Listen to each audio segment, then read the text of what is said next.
예, 안녕하세요. 고려대학교 정보보호대학원의 석사과정 3학기 하고 있는 김재기라고 합니다.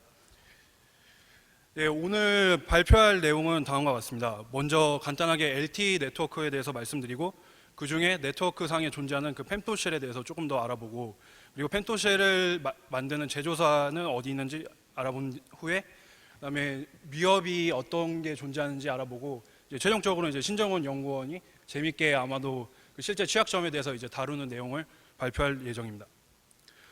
먼저 LTE 네트워크입니다.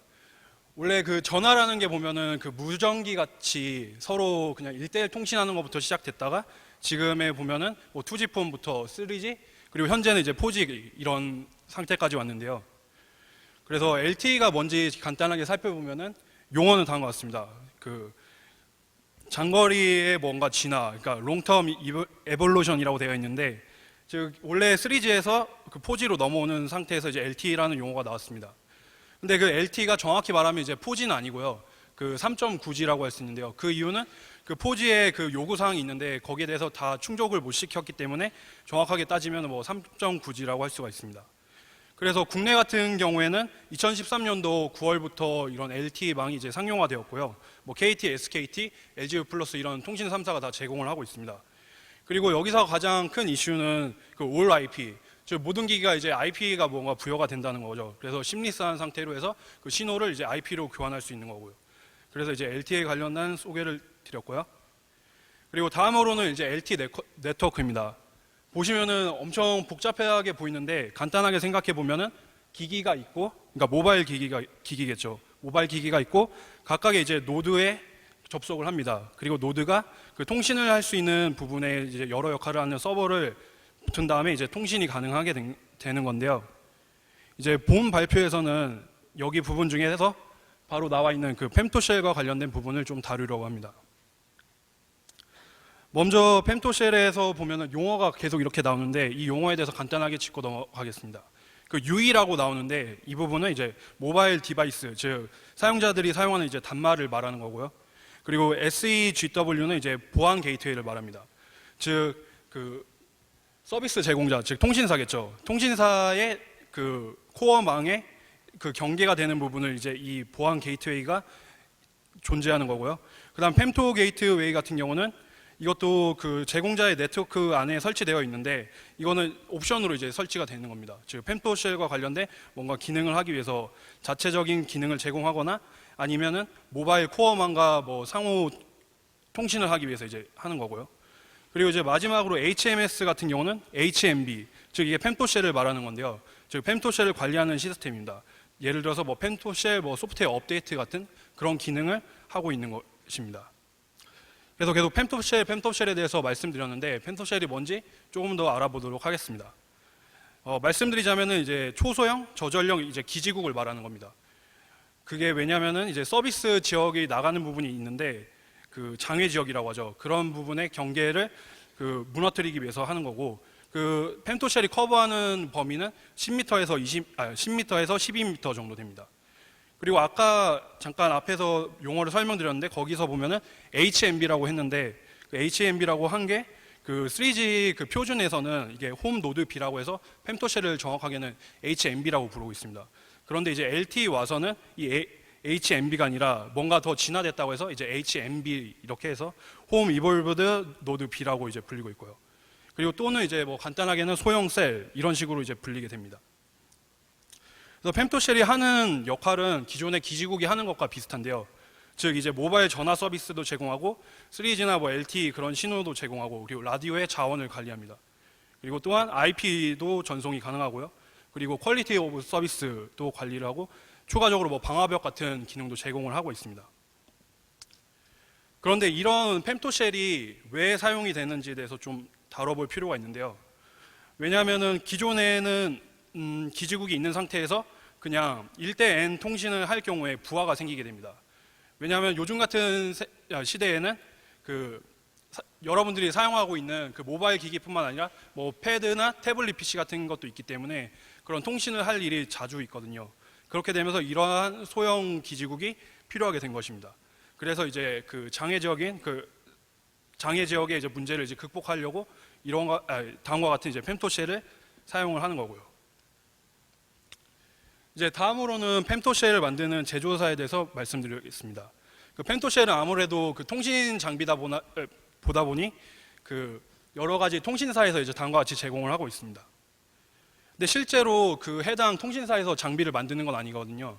그래서 국외 같은 경우에는 그 뭐 시스코나 삼성 또는 제트부스트 같은 그런 네트워크 장비를 만드는 회사에서 만들고 있고, 국내 같은 경우에는 이게 저희가 취약점을 찾은 부분도 있고 하기 때문에 실제적으로 언급은 안 하고 저같이 뭐 무슨 테라, 무슨 시스, 무슨 와이어리스, 그리고 뭐 저기 보신 뭐 일렉이 있는데 저게 삼성전자를 나타내는 게 아니고 다른 회사니까 오해 없으시길 바랍니다.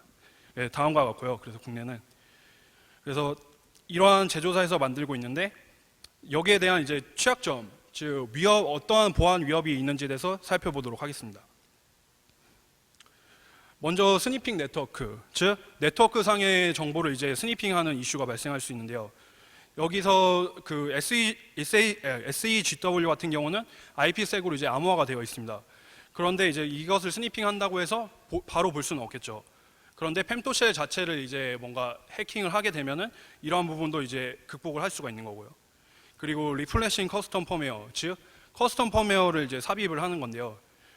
예를 들어서 그 펜토쉘 같은 경우는 기존의 기지국과 다르게 물리적인 접근이 가능합니다. 즉 집에 설치되는 AP 마냥 어떠한 기기가 집에 설치되어 있는 거기 때문에 물리적으로 접근이 가능한 거거든요.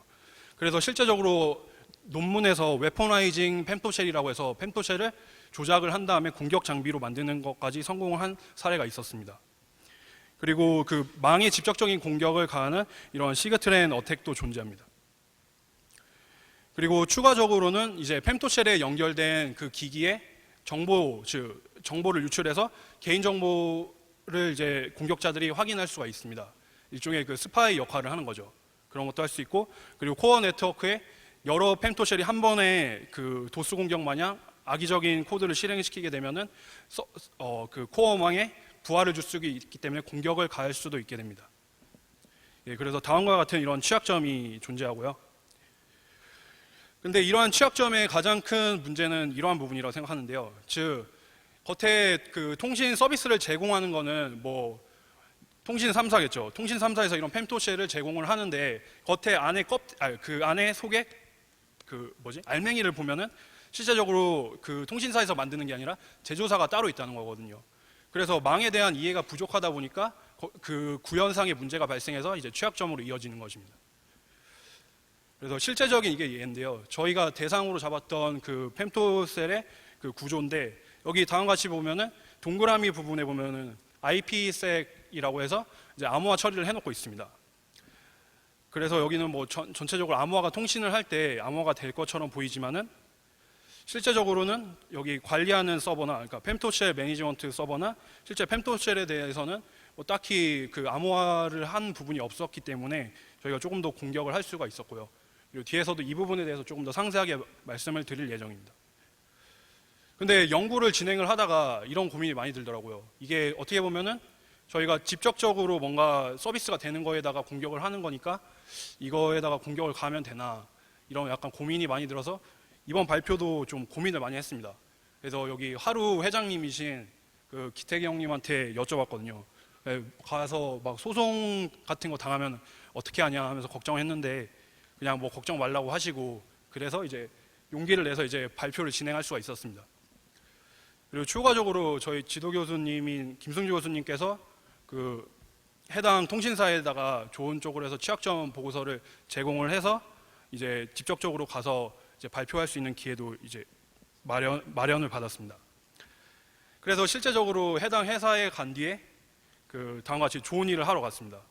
그래서 처음에는 이게 취약점이 발견됐을 때는 약간 그냥 악의적인 사람들이 사용하면 어떻게 하나 그런 고민을 많이 했었는데 그 부분에 대해서 해당 통신사도 많이 좋아했고 했기 때문에 이러한 취약점 보고를 그냥 악의적인 용도로 사용하는 게 아니라 여러분들도 뭐 보고하거나 그런 식으로 사용하면 좋을 것 같습니다. 그래서 해당 취약점에 대한 이제 상세한 내용은 이제 뒤에 신정훈 연구원님께서 이제 발표하도록 하겠습니다. 네, 제가 최대한 그 서비스 그 취약점 찾은 곳이랑 그 제품명 뭐 이런 거는 안 알려드리도록 노력은 할 건데요. 제가 아까 한잔 해가지고 네, 어떻게 될지 모르겠습니다. 네, 잊지 마세요. 이거 오프터 레코드입니다. 네. 왜 카메라 불이 보인 것 같은데. 네. 자, 혹시 그 작년 혹시 CQ 인사이드 들어보신 분 계세요? 제 발표? 예. 예, 좀 있으시네요.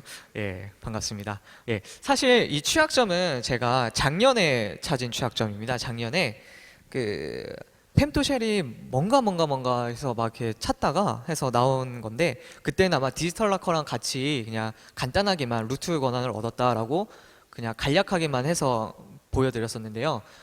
그거를 이제 계속 뭉쳐두고 있다가 이번 CQ 인사이드 발표를 준비하게 되면서 예, 준비를 했었던 내용이고요. 그때 그 당시에는 루트 퍼미션, 루트 권한만 얻은 상태였지만 그게 다가 아니었던 거죠, 사실은. 네.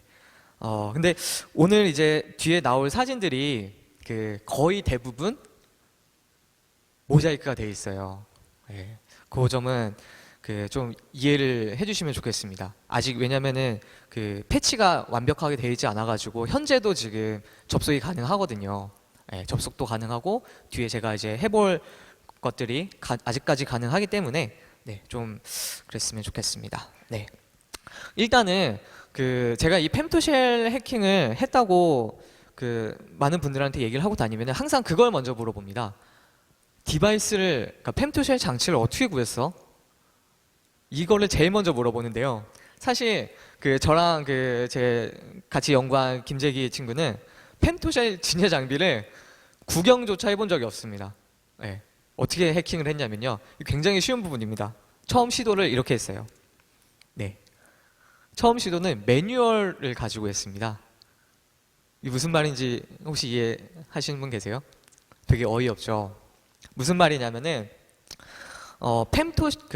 저희 국내 통신사랑 그 계약한 펜토쉘 제조업체를 다 검색을 했습니다. 뭐 주식 상장을 한 회사를 뭐 찾던가 뭐 신문 기사 다 스크랩을 해가지고 어떤 통신사가 어떤 회사랑 계약을 했는지 다 찾아내고 그 홈페이지에 들어가서 매뉴얼을 다운받았습니다. 매뉴얼을. 네. 매뉴얼 다들 잘 안 읽으시죠? 네, 그거 보고 해킹했습니다. 처음에는. 네, 여기에 근데 중요한 게 있었어요. 아이디랑 패스워드가 다 노출이 되어 있었어요. 한번 보겠습니다. 지금 현재는 찾으려고 해도 없을 거예요. 패치가 돼가지고 내려갔거든요. 그 매뉴얼들은.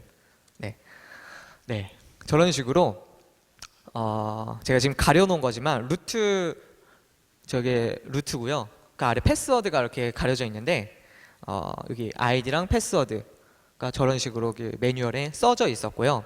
이거는 그냥 일반 유저로 로그인할 수 있는 건데 그 매뉴얼 아래쪽에 보면은 이런 게 있었습니다. 근데 저거 사람 눈 같지 않아요? 이런 게 있었습니다. 뭐 많이 가려놓긴 했는데 루트 패스워드에 대한 그 조합 공식이 있었습니다. 어떤 특정한 스트링과 맥 어드레스를 조합을 하면은 그게 그 기기의 루트 비밀번호다 라고 있었습니다. 이게 이제 1년 전에 찾은 취약점이었고요. 이거를 이제 했으면은 펜토쉘 딱 한 대에 접속을 할 수가 있었던 거겠죠. IP는 불행하게도 이 매뉴얼에는 공개가 되어 있지 않았지만 뭐 포트도 알고, 그죠? 어떤 통신사인 줄 알면은 쭉 뭐 하면 이렇게 나오니까 IP는 뭐 문제가 되지 않았습니다. 네. 그러면 이제 그 다음으로 펜토쉘에 접속을 딱 해봤는데 사실 이때부터 손이 막 떨렸어요. 네, 불법이니까. 네, 막 떨렸죠. 해도 된다는 얘기는 아닙니다. 네, 막 떨렸고요. 그래서 이제 바이너리를 좀 분석을 해봤는데 뭐 여러 가지 바이너리가 있었는데 다행스럽게도 TXW라는 그런 바이너리가 있었는데 그냥 일반적인 ELF였고요. 뭐 그리고 뭐 열려 있는 포트들 다 검색을 해봤고 뭐 이렇게 익스플로이트 할 수 있는지 없는지 봤는데 ASLR, 익스플로이트 미티게이션이 다 꺼져 있는 그런 되게 취약한 상태였습니다. 네, 그래서 취약점 하나, 그냥 오버플로우나 포맷 스트링 뭐 이런 걸 하나 딱 찾으면은 아주 쉽게 해킹을 할 수 있는 거죠. 아직까지는 단 한 대의 펜토쉘에 대해서만요. 네, 취약점은 뭐 다음과 같습니다. 이거 뭐 굉장히 쉽죠. sprint 함수를 쓰는데 인자 그 길이 체크가 없습니다. 자, 두 번째 비슷한 유죠? 네, 또 없습니다. 자, 이거는 네, 이것도 strcat으로 하는 부분인데요. 이거를 저희가 실제로 그 캠이라는 그 에뮬레이터에 돌려가지고 그 POC를 확인을 해보려고 했는데 그거는 그냥 실서버에 나중에 하는 걸로 다시 방향을 잡았고요. 그리고 이렇게 메모리 커럽션류의 취약점 말고도 이렇게 그 펨토쉘에서 그 인크립션 할 때 사용되는 그 키들이 평문 형태로 다 바이너리 안에 박혀 있었습니다. 이런 바이너리 그 인크립션 키를 가지고 와가지고 패킷을 디크립트 하거나네, 네, 하면 되겠죠. 그리고 이 바이너리 말고도 다른 또 재밌는 게 있었는데요. XML 파일들이 굉장히 많았습니다. 네, 보시면은 이게 다 XML이거든요. 근데 저게 하나하나 분석을 해보니까 일종의 명령어들이었어요. 왜 펨토쉘에 명령어들이 필요할까 생각을 해봤는데 이게 나중에 뒤에 아주 큰 취약점으로 이어졌습니다. 일단은 XML 형태로 명령어들이 있다고 네, 얘기를 했고요. 이게 사진이 잘 안 보이시죠? 빨간 박스에 혹시 보이시나요? 숫자? 안 보이시죠? 큰일이네. 뭘 해본 거냐면요.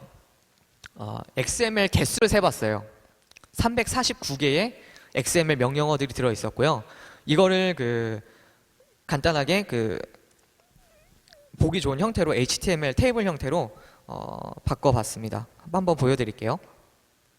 네. 이게 XML 명령어들을 HTML 테이블 형태로 이렇게 뽑아낸 거거든요. 이게 펨토쉘에서 펨토쉘을 관리하는 명령어들이더라고요. 이렇게 뭐 인자값 있고 명령어 어떤 거 있고 아웃풋 뭐 나오는지 이런 식으로 쭉 뽑아내 봤습니다. 네. 무서우니까 빨리 닫고. 네.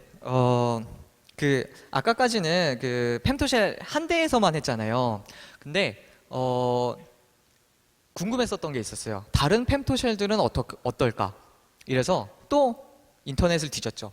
인터넷을 뒤지니까 저렇게 기사가 하나 있더라고요. 뭐 건물의 지하이며 뭐 펨토가 구축되어 있는 곳은 대표적인 장소로 강남역 스타벅스 2호점, 스타벅스 뱅뱅 사거리점 등이 있습니다. 그래서 직접 가봤습니다. 이거 사진 진짜 이쁜 건데. 까만색으로 그냥 보이시죠? 그냥 사진을 그냥 설명을 해보자면은 저 김재기 친구가 키가 크잖아요. 그래서 펨토쉘을 이렇게 사진으로 찍고 있는 거를 제가 뒤에서 찍은 거거든요. 중요한 게 저기 펨토쉘 아래에 커플들이 있었어요. 뽀뽀하고 있는데 커플보다 펨토쉘이 더 우선이라서 신경 안 쓰고 사진이 웃긴데. 네. 아무튼 그렇게 직접 찾아가가지고 사진을 찍어 왔고요. 이건 더 하구나. 난감하네. 네. 요거는 또 이게 개인적으로 오시면은 보여드릴게요. 요게 이제 사실 펨토쉘을 찍은 모습이거든요. 실제로 가가지고 사진을 찍으면은 그 안에 뭐 IP 정보랑 그런 게 들어 있었습니다. 네. 네. 그 IP를 통해서 이제 접속을 하면은 뭐 포트 스캔이랑 뭐 이런 걸로 다 때려 보면은 HTTP 서버가 열려 있었고요. 그리고 그 특정 포트에 GSOP이라는 그 데몬이 돌아가고 있었는데 확인 결과 익스플로이트 할 수 있는 취약점이 있는 그 버전을 사용하고 있었고요. 저기 대신 근데 인증이 필요했어요. 저기 인증을 아무것도 못하면은 뭐 익스플로이트 아무리 갖고 있다고 하더라도 페이로드를 보내지 못하는데 다행히 찾았습니다. 이렇게 뭐 있어가지고 찾았고요. 말씀드리고 싶은데 아직 OTR이라서 아무튼 저것도 찾았고요.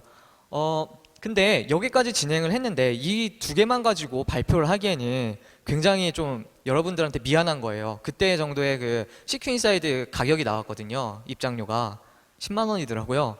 그래서 이걸 10만 원짜리로 하기에는 좀 그렇다 해가지고 조금 더 삽질을 해봤는데요. 저희가 아까 그 XML 파일 혹시 기억나세요? XML 파일? 그걸 좀 모티브로 한 건데 이 펜토쉘에 들어있는 문자열을 쇼단에서 검색을 한번 해봤습니다. 쇼단에서 검색을 하면은 저기 서스콜 대한민국에 지금 똑같은 모델을 가진 펜토쉘이 8천 몇 대가 있다고 뜹니다. 예. 그 좀 가만히 생각을 해보면은 아니 8천 몇 대를 일일이 다 수동으로 하기에는 좀 무리가 있을 것 같아요. 그래서 열심히 찾았죠. 관리 프로그램이 분명히 있을 거다. 그래서 찾았습니다. 관리 프로그램을. 네, 이건데요. 이거는 뭐 다 지어놨으니까 괜찮겠죠? 예. 저런 식으로 솔루션을 판매하고 있더라고요. 펜토쉘을 모두 다 관리할 수 있는 거를 판매를 하고 있길래 요거를 대상으로 잡아야겠다라고 생각을 했었죠. 그 다음에 취약점을 이제 찾으려고 좀 해봤었는데 이거는 로그인한 모습이군요. 네. 다 검은색으로 나와서 네.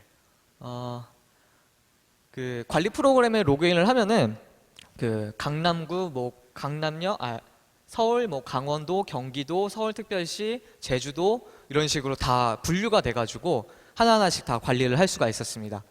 네, 자 이런 식으로 쭉 펜토쉘 목록들이 쫙 뜨고요. 네, IP라서 다 가린 거고요. 네, 자, 요 취약점을 어떻게 찾을까 되게 고민을 했었거든요. 저희한테 펜토쉘 관리 솔루션도 없고 있으면 그냥 막 해보겠지만 굉장히 어려울 것 같았어요. 그래서 이걸로 접어야 되나라고 생각을 했었는데 딱 5분 걸렸습니다. 5분. 펜토쉘 관리 프로그램을 해킹하는데 딱 5분 걸렸습니다. 그 컴퓨터를 5분 걸려서 성공을 했고 지금 이미 보고가 된 상태입니다. 하지만 아직 패치는 되지 않았고요.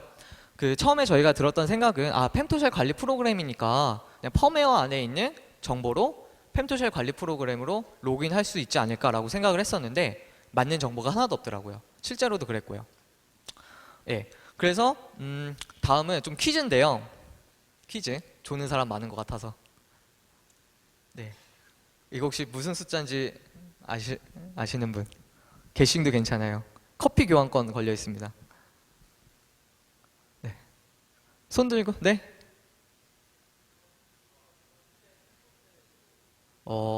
네, 다른 분?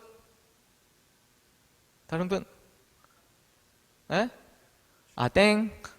네, 다른 분? 아니, 교환권이 2개 있어가지고요. 예. 통장 잔고요?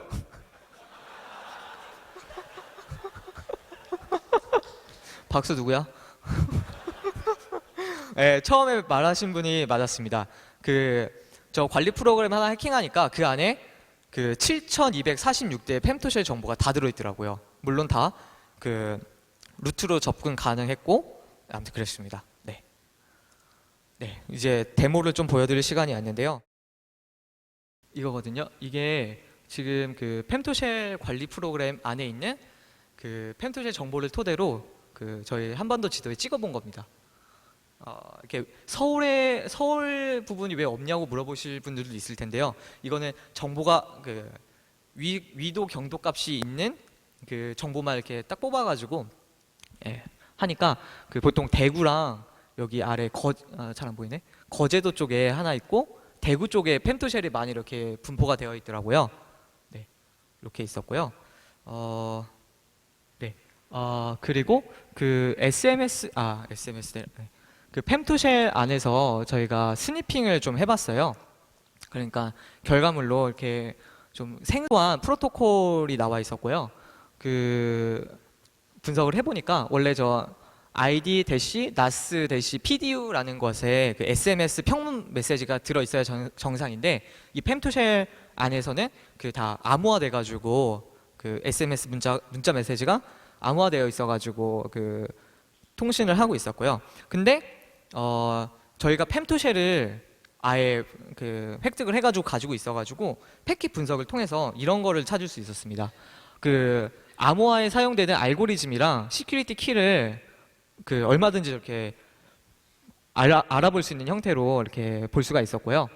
네, 저것만 이용해가지고 메시지를 디크립트 하면은 됩니다. 그리고 이제 SMS 봤으니까 전화를 한번 봐야겠죠? 이게 굉장히 어려웠는데요. 다 가렸는데 실제 전화번호가 저기 적혀 있었습니다. 그 해당 펨토쉘 반경 내에서 그 전화를 하는 특정 어떤 사용자인지 모릅니다. 어떤 사용자의 통화를 이렇게 캡처를 했는데 네. 이런 식으로 와이어샤크를 이용을 하면은 이렇게 플레이도 한번 해볼 수가 있었고요. 네. 물론 전화번호는 다 가렸고요. 그리고 SMS, SIP 전화 통화 했으면은 뭐가 하나 남았죠? LTE 데이터. 네. 데이터를 한번 스니핑을 해봤는데요. 이렇게 좀 잘 안 보이겠지만 이게 카카오톡 트래픽이거든요. 카카오톡 트래픽이 이런 식으로 나와 있는 걸 볼 수가 있었고요. 이거는 평문 형태로 그냥 전송이 되기 때문에 그냥 아무런 뭐 걸림돌 없이 그냥 볼 수 있었습니다. 네, 이런 식으로. 네, 이건 카카오 스토리. 네, 카카오를 많이 사용하더라고요, 보통. 네, 그리고 뭐 네이버 맞죠? 혹시 이 기사 본 적 있으세요? 없으시구나. 알겠습니다. 네. 그리고 네. 이런 식으로 게임 할 때 뭐 게임 오고 가는 데이터들도 볼 수가 확인할 수가 있었습니다. 네. 아직 이 버그가 제가 오늘 새벽 5시에 테스트를 해봤는데 그때 그러니까 사람들이 많이 사용하고 있는 펨토쉘에만 좀 패치가 이미 이루어져 있고요. 사람들이 자주 안 가는 곳, 뭐 거제도나 무슨 산속이나 이런 데는 아직 그 패치가 안 돼 있고 그대로 살아 있는 걸 확인을 했습니다. 근데 문제점은 저희가 좀 깊숙한 곳, 그러니까 관리 프로그램에 깊숙한 곳까지 들어갔기 때문에 새로운 펌웨어, 그러니까 업데이트 패치가 된 펌웨어도 저희가 획득을 해가지고 지금 현재 분석을 하고 있습니다. 네, 되게 미안하네요. 네, 그래서 이거를 가지고 어떤 일에 쓰일 수 있을까 굉장히 고민을 많이 했거든요. 딱 하나가 떠올랐어요. 딱 하나. 진짜 나쁜 일에 쓴다면은 진짜 어마어마한 일이 될 겁니다. 제가 디스패치에 특별 채용될 수도 있습니다. 네. 여자 아이돌 숙소 앞에 가가지고 펨토쉘 해킹을 하는 거예요. 그리고 그것만 계속 보고 있는 거죠. 그리고 뭐 하나 열에서 터질 때마다 그냥 네, 장난이고요. 네. 네. 아니면 뭐 이런 것도 생각할 수가 있겠죠. 지금 뭐 IP도 알고 루트 접속 정보도 다 아니까 자동 접속 프로그램을 만들어 가지고 펨토쉘 내용을 다 지워버리는 거예요. 그러면은 그 특정 통신사에 대한 포지는 다 이렇게 내려가겠죠. 다운이 되게서 아마 네. 그래서 뭐 이런 건 진짜 했다는 뜻이 아니에요. 하고 싶다는 거지. 네. 그래서 저희 솔루션을 좀 생각을 해봤습니다. 아주 간단합니다. 솔루션 2G. 네. 사실 2G가 더 취약해요. 2G가 취약하다는 거는 뒤에 이제 전공 수석님께서 얘기를 해주실 겁니다. 완전 2G에 관련된 건 아니지만 이렇게 주파수를 이렇게 왔다 갔다 해가지고 네. 네. 제 발표는 여기까지였고요. 감사합니다.